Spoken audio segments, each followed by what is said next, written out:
gumaganda lalo ang babae kapag nasa tamang lalaki. Uy! Halika, makinig ka. Yun ang real talk. Sobrang daming babaeng nagiging insecure.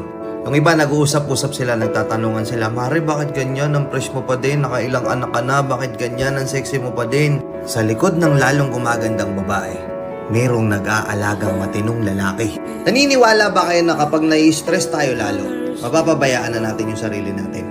Masyado na tayo nakapokus sa isang bagay, masyado na tayo nakapokus dun sa stress na yon, napapabayaan na natin yung itsura natin. Pero kung may nag-aalaga sa atin, kung may nag-aalaga sa inyo, hindi kayo bibigyan ng stress, matututukan nyo yung sarili nyo. Lalo na kung susuportahan pa kayo ng lalaki, di ba? Ito kasi problema sa atin mga tol eh. Yung iba, hindi lahat yung iba, ito na naman tayo. Baka sabihin nyo kasi nilalahat ko na naman.